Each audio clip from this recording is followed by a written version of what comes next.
high sales to working capital ratio. So it's working capital turnover ratio, right? Would indicate what's a high working capital turnover ratio, or whenever you have a high turnover ratio, what would that indicate? Give your answer in the class conversation, then I will discuss. Yeah, you have already given. Whenever there is a high working capital ratio or very high turnover ratio, the firm is trying to overtrade, right? Overtrading means undercapitalization. They are trying to have more, higher sales with a low, with a low amount of capital. So when you have a high turnover ratio, you are undercapitalized. You are correct, Sami and Rahana. But let's read that. When you have a turnover ratio, that's an efficiency ratio.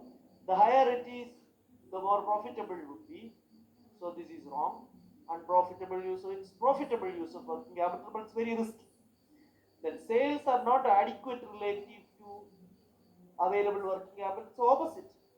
Sales divided by working capital is the formula. Sales are too high in relation to the amount of working capital. That's why the sales to working capital ratio is high. So this is inconsistent with the given statement that it is high. Then a firm is not susceptible to liquidity. Firm is susceptible to, or firm will become susceptible to all kinds of liquidity problem when you are trying to overtrade and when you are undercapitalized, right?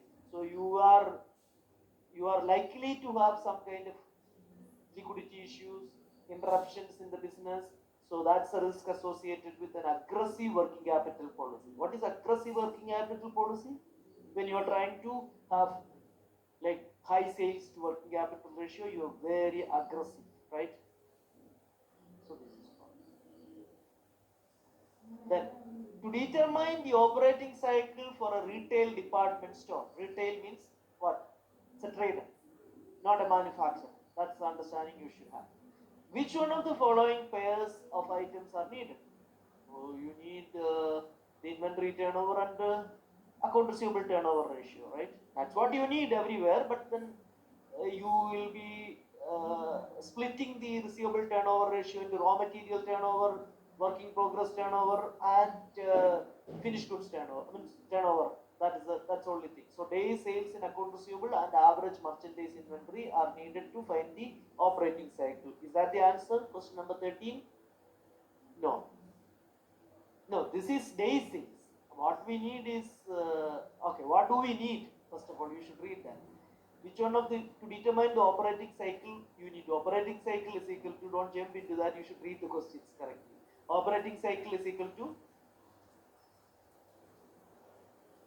inventory turnover days, so inventory holding period,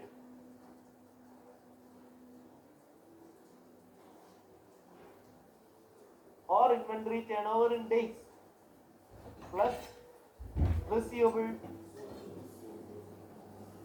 collection period or receivable turnover days. These are the two things you require.